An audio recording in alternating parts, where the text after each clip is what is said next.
Welcome to एके पाठशाला पिला माने जो मैंने दशम श्रेणी पढ़ुछ आज भिडियो रे तुम दशम श्रेणी भूगोल अर्थनीति जो बही रही तार आमे अर्थनीतिर द्वितीय अध्याय आलोचना करवा। तो पे देख तुम जो भूगोल अर्थनीति बहीटी रही दशम श्रेणी जो मैंने दशम श्रेणी पिला देखुन से कहुच्छी।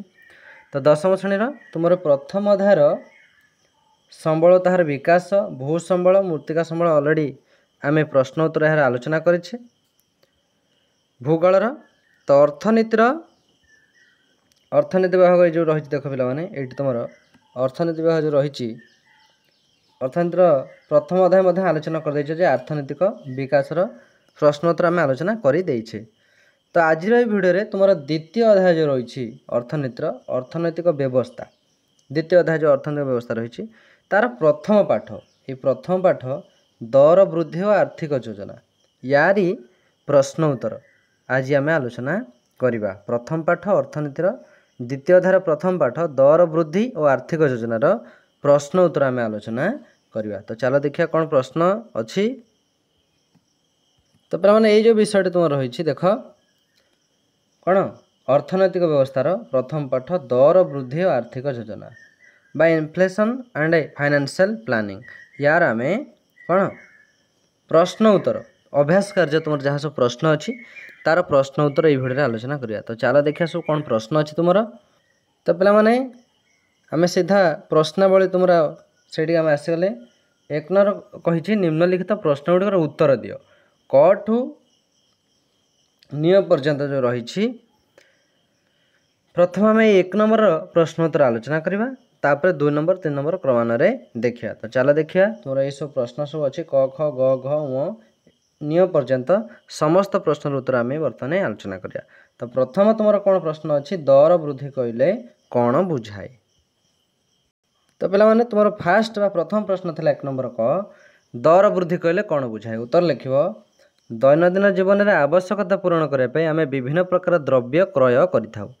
एसबु द्रव्य क्रय करने समय आम देखुजे आमको पूर्वर एक द्रव्य जेतिक पैठ करा पड़ूला बर्तमान ताठार अधिक मूल्य देवा पड़ुछि यह दर वृद्धि कहुए। एतिक तार उत्तर लिख। ता परवर्ती प्रश्न देखा। ता परवर्ती प्रश्न तुम बही अच्छी ख प्रश्न कि दर वृद्धि किपरि निरूपण करा जाए। उत्तर लिख दर सूचक को नहीं दर वृद्धि निरूपण करा जाए। साधारणतः दुईटी पद्धति दर वृद्धि निरूपित होता है यथा पाइकारी दर सूचक बा पाइकारी दर सूचक प्रस्तुत देश प्राय 460 द्रव्यर मूल्य को विचार को नि जाए। आउट है कौन खाउटी दर सूचक। यही दर सूचक प्रस्तुति साधारण खाउटी तथा श्रमिक गोष्ठी दैनन्दिन जीवन में व्यवहार कर द्रव्य गुड़िक विचार को नि जाए। दर वृद्धि दर सूचक निरूपण कर प्रक्रिया देश में व्यवहृत विभिन्न द्रव्य और सेवार मूल्य एक निर्दिष्ट वर्ष आकलन कर 100 बोली धरा जाए। परवर्ती वर्ष मानक से द्रव्य व सेवार मूल्य जहाँ हुए से वर्षर सूचक निर्धारित होता है। ये निर्दिष्ट वर्ष को मूल वर्ष भाव धरा जाए ताहा सह तुलना करी परवर्ती वर्ष मानक दर सूचक निर्धारण करा जाए। कौन से द्रव्यर दर मूल वर्ष तुलन में 25% वृद्धि पाई से वर्ष दर सूचक 125 कौन होता है। कौन जदि प्रश्न आसो दर वृद्धि कि निरूपण कराए परीक्षा ये उत्तर लिख। तो ये तुम ख प्रश्न। ग प्रश्न देखा। तो पे तुम ग प्रश्न अच्छी चाहिदा आकर्षण मुद्रास्फीति कौन। उत्तर लिख जितेबाला एक अर्थव्यवस्था समूह चाहिदा मोट जन अधिक होता है से मुद्रास्फीति सृष्टि होता है। यह चाहिदा आकर्षण मुद्रास्फीति व चाहिदा वृद्धिजनित मुद्रास्फीति कहुए। जोगाण तुलन में चाहिदा अत्यधिक होइथिबारु अधिक लाभ पाइबा उद्देश्य उत्पादनकारी माने दर दाम वृद्धि करने को समर्थ होइथान्ते। ये तुम ग प्रश्नर उत्तर। तो पे निहाती शेयर कर ये भिडियोटी सांग मानू समस्त उपकृत हूँ सब्सक्राइब कर। तो चलो देखिए घ प्रश्न कौन रही। घ प्रश्न पिला तुम रही कि दर वृद्धि लोकों को किपरि प्रभावित करे। उत्तर लिख द्रव्य और सेवार दर वृद्धि साधारणतः देशपाई मंगलकारी होई न थाए। यह गरीब और मध्यवित्त श्रेणी लोक जीवन जीविका उपर कुप्रभाव पकाई थाए। अवश्य स्वल्प दर वृद्धि देशपाई मंगलकारक होता है कारण उत्पादनकारी अधिक लाभ पाइबा हेतु उत्पादन वृद्धि करने सह उत्पादन क्षेत्र में नियोजित श्रमिक मान मजूर वृद्धि होता है एवं ऋण ग्रहीता कृषक रप्तानिकारी और निजुक्ति आशायी व्यक्ति मान अनुकूल प्रभाव पकाई थाए। अत्यधिक दर वृद्धि व्यवसाय में अधिक लाभ पाइबार सुजोग सृष्टि करुथारु असाधु व्यवसाय माने बेआईन भाव द्रव्य महजुद रखी कृत्रिम अभाव सृष्टि करती और अधिक दर में बिक्री करती। साधारणतः चाउल डाली अटा तेल दुग्ध पर नित्य व्यवहार्य द्रव्य गुड़िकर दर वृद्धि खाउटी मानक बाधि थाए। तेणु दरमा पाउथा व्यक्ति मजुरी व पारिश्रमिक पाउथा व्यक्ति मध्यमित श्रेणी ऋणदाता शुल्कदाता और आमदानी उपर प्रतिकूल प्रभाव पड़ी थाए। ये गला घ प्रश्नर उत्तर। उ प्रश्न देखा तुम उ प्रश्न बही कौन अच्छी आर्थिक योजना आवश्यक कहीं उत्तर लिख जेकोसी व्यक्ति विशेष जीवन को सहज सड़क आर्थिक योजना प्रस्तुत करने आवश्यक निम्नोक्त कारण पर आर्थिक योजना आवश्यक होता है। कौन ना भविष्य में विवाहादी कार्य संपन्न पर आनुषंगिक खर्च संपत्ति अर्जन पर अर्थर आवश्यकता इत्यादि संचय करने विशेष आवश्यक। तापर कौन लिख कि परिवार वर्गर कौन से संचय नथिले चिकित्सा जनित खर्च दुर्घटना जनित क्षति भरणा तथा अन्य आवश्यकता मेटाए कष्टकर हो पड़े। संचय क्षमता था व्यक्ति संचित अर्थ संचालन निमंते बैंक रे संचय बीमा योजना और अंशधन क्रय इत्यादि असंख्य विकल्प थाए। थरे आर्थिक योजना प्रस्तुत हो गले संचय और खर्च प्रवाह नियंत्रण करने संभव हो। तेणु आम आमर अर्थ को परिचालन करने आर्थिक योजना प्रस्तुत करने आवश्यक। च प्रश्न तुम बही कौन अच्छी कि बजेटिंग कहीं गुरुत्वपूर्ण उत्तर लिख हाथ खर्च पर आम पितामाता पाउथुवा नगद अर्थ किंवा मास आरंभ मिलुवा दरमा खूब शीघ्र सरी जाउथिबार अनुभव करूँ मात्र यह किपरि खर्च है तार हिसाब जानीपारना निजर खर्च आकलन कर तदनुसार योजना न करने कारण एपरी होता है। बजार में ईप्सित पदार्थ देखिले खर्च कर इच्छा आमको एपरी कबलित करे जे आम आमर आय कथा भूली जाऊ फलत खर्च आमर आय को टपी जाए। एपरी परिस्थिति दूरे रही आमको विज्ञतार सह आय और खर्च योजना बा बजेट प्रस्तुत करने आवश्यक। आम आमर पूरा मासर आय व्यय टिकिनिकी हिसाब रखा संगे संगे आय व्यय ठार कम बा बेसी हो जाने तदनुजाई पदक्षेप नेवा आवश्यक। एक सठिक योजनाकृत बजेट माध्यम आम आमर आय और व्यय को विचार को नहीं संचयर कलना कर थरे संचय परिमाण जाना पर आम आमर लक्ष्य पूरण पर क्यों वित्तीय अनुष्ठान संचय करिया तार योजना सहज होता है। तापर पिला तुमर ज प्रश्न आसीगला जातीय संचय सर्टिफिकेट कौन उत्तर लिख जातीय संचय सर्टिफिकेट 6 वर्ष केंद्र सरकार द्वारा प्रचलित एक अनुबंधन पत्र जहाँ डाकघर जरिया होता है। यह 100 टंका ठारू 10,000 टंका अंतर्गत वर्ग प्रदान कराए मियादी सरीगले बा मियादी समय सरीगले शतकड़ा 8 सुधा हार जमा अर्थ निवेशकारी को फेरस्त मिलता है। अपरिपक्व अनुबंध 3 वर्ष पर भंगा जापे मात्र किसी सुध अर्थ कटि जाए। एथिरे उभय प्राप्त वयस्क और अप्राप्त वयस्क व्यक्ति अर्थ विनियोग करें। तो जातीय संचय सर्टिफिकेट कौन तार उत्तर तुम ये पाइल। तापर अच्छी जो अंशधन बजार में अर्थ खटाइबा आशंकापूर्ण कहीं उत्तर लिख अंशधन एक प्रकार निवेश जहाँ कंपानीर अंश मालिकाना प्रतिनिधित्व करे। अंशधन दर में नियमित ह्रास वृद्धि घटी थाए। अंशधन दर वृद्धि हेले जेपरि लाभ मिलता है सेपरि दर ह्रास हेले क्षति घटी थाए। तेणु अंशधन बजार में अर्थ खटाइबा आशंकापूर्ण। तापर झ प्रश्न देखिए तुम तो पिला तुम झ प्रश्न अच्छी कौन देख झ प्रश्न अच्छी अनुबंधन पत्र कहले कौन बुझ उत्तर लिख बड़ बड़ कंपानी माने अनुबंधन पत्र माध्यम बजार ऋण संग्रह करिथांती। ए क्षेत्र में कॉर्पोरेट मालिक बा कंपानी मालिक ऋणकर्ता अनुबंधन पत्र क्रयकर असंख्य साधारण जनता ऋणदाता होइथांती। एनिमते कंपानी एक ट्रस्ट गढ़ी तार संपत्ति को अनुबंधित करिथाए एवं ट्रस्टर ट्रस्टी कंपानीर संपत्ति को बिक्री करिपारिबार क्षमता प्राप्त होइथांती। जदि कंपानी निवेशकारी अर्थ देवार असमर्थ हुए तेबे ट्रस्टी कंपानीर संपत्ति को बिक्री करी यार भरणा करिथाए। साधारण लोकन ठारो कंपानी ऋण संग्रह करा बेले एक अनुबंधन प्रमाणपत्र देई थाए। तापर तुम निय प्रश्न आसीगला 1 नंबर कि भारतीय प्रतिभूति और विनिमय परिषदर भूमिका कौन उत्तर लिख जड़े निवेशक कौन से तालिकाभुक्त कंपानी विरुद्ध लाभांश प्रदान न करवा अंशधन स्थानांतर संबंधी समस्या अथवा तो अंशधन स्थानांतर संबंधी समस्या अथवा बजार मध्यस्थी कारोबार समस्या इत्यादि अभियोग भारतीय प्रतिभूति और विनिमय परिषद पाखरे दाखल करें। प्रतिभूति और विनिमय परिषद बा SCEBI रे अभियोगर प्रबंधन पाई एक केंद्रीभूत व्यवस्था स्कोरस उपलब्ध करा जायछि। कौन से निवेशक स्कोरस सिस्टम सह परिचित नथिले तांकर अभियोग निर्धारित फर्म पूरण करी एससीबीआई जेकोसी कार्यालय दाखल करें। अभियोग स्टॉक ब्रोकर अधिकृत व्यक्ति कि तालिकाभुक्त कंपानी विरुद्ध थे सीधा सड़क स्टॉक एक्सचेंजर निवेशक सेवा कक्ष दाखल करें। एससीबीआई प्रथम अंशधन बजार में पंजीकृत कौन से अभियोगर प्रासंगिकता स्थिर करे और यह तार क्षमता परिशुभूत होता अभियोग को निर्दिष्ट संस्था व संपुक्त कर्तृपक्ष को यथाशीघ्र लिखित उत्तर देवाई निर्देश दे पठाई दि जाए। संपुक्त संस्था स्कोरस सिस्टम 30 दिन मध्य अभियोग उपर नि कार्यानुष्ठान जनाई थांती। सेबी समस्त स्टॉक एक्सचेंज को सब प्रकार समस्या समाधान 15 दिन मध्य करने निर्देश देते। अन्यथा स्वतंत्र मीमांसा माध्यम से अभियोग समाधान करा जाय थाए। तो निय प्रश्न तुम 1 नंबर जो थिला कि भारतीय प्रतिभूति और विनिमय परिषद भूमिका कौन तार उत्तर तुम ये लिख। तो पे तुम 1 नंबर क ठू निय पर्यंत प्रश्न आलोचना कले। 2 नंबर देखा कौन अच्छे। 2 नंबर तुम आसीगला संक्षिप्त टिप्पणी लेख क ख ग घ ङ 5टी प्रश्न अच्छी आर संक्षिप्त टिप्पणी लिखा। प्रथम कहे आर्थिक योजना प्रक्रिया।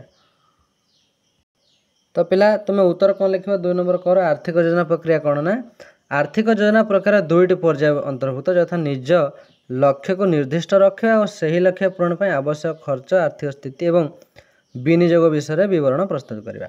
भविष्य में विवाहादि कार्य अनुषंगिक खर्च कौन से संपत्ति अर्जन करने संचय नितांत आवश्यक। मात्र दर दाम वृद्धि कारण मध्यवित्त आय श्रेणी संचय करने संभव हुए ना। तेणु व्यक्तिगत आर्थिक योजना विषय चिंता करने एकांत गुरुत्वपूर्ण। तापर लिखा संचय नथिले चिकित्सा जनित खर्च दुर्घटना जनित क्षति भरणा व अन्य दरकारी आवश्यकता पूरण परिवार वर्ग क्षेत्र में कष्टकर होता है। मात्र थरे आर्थिक योजना प्रस्तुत हो संचय खर्च प्रभाव को नियंत्रण करहब एवं अर्थ को परिचालन करने सहज हो। फलत विभिन्न जरूरी परिस्थिति आर्थिक योजना प्रस्तुति जीवन को सहज सरल करें। तो तुम ख प्रश्न 2 नंबर थिला कि म्यूचुअल फंड। तो साधारणतः एक कंपानी म्यूचुअल फंड माध्यम अनेक व्यक्ति अर्थ आनी एकाठी करी से अर्थ को अंशधन अनुबंध पत्र व अन्य परिसंपत्ति विनियोग करे। कॉर्पोरेट प्रतिभूति अर्थ जमा करने चाहूता निवेशकारी कंपानी आर्थिक स्थिति संपर्क में अज्ञात से म्यूचुअल फंड जरिए कॉर्पोरेट प्रतिभूति विनियोग करते। विशेषज्ञ निवेश सूची परिचालक द्वारा यह अर्थ विनियोग कराए। व्यवस्थित विनियोग योजना बा एसआईपी माध्यम निवेशकारी माने नियमित भाव अल्प अल्प अर्थराशि निवेश करिपारंती। तापर तुम 2 नंबर ग प्रश्न थिला अनुबंध पत्र। उत्तर लिख अनुबंध पत्र हूँ बड़ बड़ कंपानी गुड़े बजार ऋण संग्रह कर एक माध्यम। ए क्षेत्र में कॉर्पोरेट अथवा कंपानी मालिक ऋणकर्ता और पुंजी विनियोगकारी साधारण लोक ऋणदाता। तो एथि निमंते कंपानी को ट्रस्ट गढ़ी तार संपत्ति को अनुबंधित करता है। ट्रस्टी कंपानी संपत्ति को विक्रय कर अधिकार पाई था। जदि कंपानी निवेशकारी अर्थ द्वारा असमर्थ हुए तेज ट्रस्टी कंपानी संपत्ति विक्रय कर यह भरणा करिथांती। साधारण लोक ऋण संग्रह बेले कंपानी प्रत्येक निवेशकारी को अनुबंध प्रमाणपत्र प्रदान करिथांती। तापर प्रश्न अच्छी पे तुम अंशधन बजार। अंशधन व स्टॉक जो किणा बेक हुए ताको अंशधन बजार कहुए। भारत में जातीय अंशधन बजार बॉम्बे अंशधन बजार अंशधन किणा बिका हुए। अंशधन एक प्रकार निवेश जहाँ एक कंपानी अंश को प्रतिनिधित्व करें। अंशधन दर में नियमित ह्रास वृद्धि होता है। तेणु ए पुंजी निवेश सर्वदा आशंकापूर्ण। अंशधन दर में वृद्धि हेले निवेशकारी लाभ पाती और ह्रास हेले क्षति सही। एति उत्तर तार लिख। तापर तुम पिला उं प्रश्न अच्छी सेबी। तो कौन से तालिकाभुक्त कंपानी लाभांश प्रदान न करवा अंशधन स्थानांतरण समस्या किंबा बाजार में मध्यस्थी कारोबार ने समस्या इत्यादि विरुद्ध निवेशक अभियोग समाधान करने भारतीय प्रतिभूति और विनिमय परिषद व सेबीर दायित्व। अभियोगकारी सेबीर स्कोरस व्यवस्था जरिए कि निर्धारित फर्म अभियोग पूरण कर सेबीर जेकोसी कार्यालय दाखल करें। स्टॉक ब्रोकर अधिकृत व्यक्ति किंबा तालिकाभुक्त कंपानी विरुद्ध अभियोग सीधा सड़क स्टॉक एक्सचेंजर निवेशक सेवा कक्ष दाखल कर।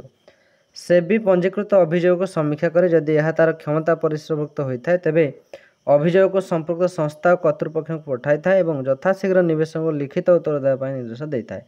संपुक्त संस्था 30 दिन मध्य अभियोग पर नि कार्यानुष्ठान सेबीर स्कोर सिस्टम माध्यम जनाई था। स्टॉक एक्सचेंज को समस्त समस्या समाधान समाधान 15 दिन मध्य करने सेबीर निर्देश देते। अन्यथा स्वतंत्र मीमांसा प्रक्रिया माध्यम अभियोग समाधान कराए। तो पिलामाने आमे तुम 2 नंबर प्रश्न उत्तर आलोचना कले। एबे 3 नंबर प्रश्न तुम अच्छी पार्थक्य दर्शाओ। खाउटी और दर पाइकार दर, मूल्य प्रणोदित मुद्रास्फीति और जोगाण अभिपात मुद्रास्फीति अंशधन बजार म्यूचुअल फंड। तो 3टी प्रश्न अच्छी पार्थक्य 3 नंबर। चलो यार उत्तर आलोचना करवा। तो प्रथम प्रश्न पिला तुम खाउटी दर और पाइकारी दर। तो खाउटी दर सूचक प्रस्तुत करने साधारण खाउटी मान व्यवहार करता विभिन्न द्रव्यर मूल्य को विचार नि विभिन्न श्रमिक गोष्ठी दैनंदिन जीवन में व्यवहार करता द्रव्य स्थान पाई था। खाउटी दर बढ़ले साधारण खाउटी किणुवा जिनपतर महंगा हुए वह खाउटीर दैनंदिन जीवन पर प्रभाव पकाए। किंतु पाइकारी दर कौन ना पाइकारी दर सूचक देश उत्पादित होता समस्त द्रव्य गुड़िकर मूल्य सह संश्लिष्ट होता है। बर्तमान आम देश में 460टी द्रव्यर मूल्य को पाइकारी दर सूचक प्रस्तुति पर व्यवहार कर पाइकारी दर बढ़ले देश उत्पादन क्षेत्र में प्रतिकूल प्रभाव पकाई थाए। तापरे तुमर आसीगला मूल्य प्रणोदित मुद्रास्फीति और जोगाण अभिपात मुद्रास्फीति। तो आ भितर पार्थक्य कौन ना मूल्य प्रणोदित मुद्रास्फीति कले दर दाम वृद्धि व साधारण दर वृद्धि जोग मूल्य प्रणोदित मुद्रास्फीति संगठित हुए। ए क्षेत्र में प्रस्तुतकारी से लाभ मात्रा रक्षा करने दर दाम वृद्धि करते। जोगाण अनुपात मुद्रास्फीति कौन ना पेट्रोल भाई निहात जरूरी आवश्यक द्रव्य जार विकल्प मिले कष्टकर सेगुड़िकर मूल्य वृद्धि जोगाण अनुपात मुद्रास्फीति कहुए। यही प्रकार मुद्रास्फीति धीरे धीरे अन्य व्यवसाय क्षेत्र प्रभावित करें।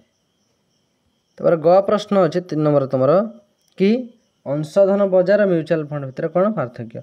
तो अंशधन बजार अंशधन व स्टॉक किଣା बिका हुए। अंशधन एक प्रकार निवेश जहाँकि कंपानी अंश मालिकाना को प्रतिनिधित्व करे। ए क्षेत्र निवेशकारी अंशधन किणुवा कंपानी आर्थिक स्थिति विषय सविशेष बरणी रखि था। अंशधन दर नियमित ह्रास वृद्धि होता निवेश कर आशंकापूर्ण। अंशधन दर वृद्धि हेले निवेशकारी लाभ पाता बेले ह्रास हेले क्षति सही था। से म्यूचुअल फंड कौन ना म्यूचुअल फंड एक पांठि जो निवेशकारी से पांठि जमा करते।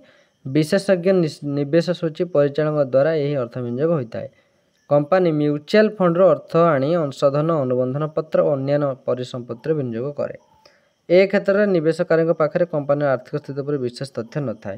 व्यवस्थित विनियोग योजना माध्यम निवेशकारी नियमित अल्प अल्प अर्थराशि निवेश करते। अंशधन बजार पुंजी निवेश पर आशंकापूर्ण नुहे। तो पाने आम आलोचना करते तुम 3 नंबर पार्थक्य दर्शाओ। तो 4 नंबर बर्तमान देखा जे संक्षिप्त उत्तर दियो। तो 4 नंबर अच्छे संक्षिप्त उत्तर दिए जोटा तुम 4 नंबर शेष प्रश्न 4 प्रश्न रही। तो चलो देखा यार आलोचना कर समस्त उत्तर। प्रथम प्रश्न अच्छे तुम पाइकारी दर सूचक केतोटी द्रव्य को ग्रहण कर। तो प्रथम प्रश्न उत्तर जे पाइकारी दर सूचक 460टी द्रव्य को ग्रहण कर। ख प्रश्न अच्छे क्यों दर सूचक वृद्धि देश शुभ लक्षण नुहे। उत्तर लिख पाइकारी दर सूचक वृद्धि पाइबा देश शुभ लक्षण नुह। ग प्रश्न अच्छे क्योंटी अर्थनिवेश बेस आशंकापूर्ण। अंशधन बजार अर्थनिवेश बेस आशंकापूर्ण। उत्तर लिख। घ प्रश्न कर स्कोरस कहले कौन बुझ। उत्तर कौन लिख स्कोरस सेबी रे अभियोग प्रबंधन पर एक केन्द्रीभूत व्यवस्था और यही स्कोरस सिस्टम माध्यम अभियोगकारी सेबी निज अभियोग दाखल करिथांती। तो पिलामाने तुम 10म श्रेणी भूगोल अर्थनीति बहिर अर्थनीति जो द्वितीय अध्याय रही अर्थनैतिक व्यवस्था तार प्रथम पाठ दर वृद्धि आर्थिक योजनार आम प्रश्न उत्तर आलोचना करुले। यार प्रश्नावली 1 नंबर ठू आरंभ करी आम क्रमान्वये 2 नंबर 3 नंबर 4 नंबर जाए आलोचना कले। तो 4 नंबर तुम शेष प्रश्न थिला आम 1 नंबर आरंभ कर 2 3 4 सब प्रश्न आलोचना कले। तो जदि वीडियो भल लगे सांग मानक अधिक अधिक शेयर कर एवं चैनल को सब सब्सक्राइब कर रख। तुमर सबू प्रश्न उत्तर आम प्रत्येक सब्जेक्ट प्रश्न उत्तर आम ये चैनल आलोचना होमर तुम साहित्य आउ इंग्राजी इतिहास भूगोल संस्कृत सब आलोचना है। सबको जाए प्लेलिस्ट अच्छी देखी नियो।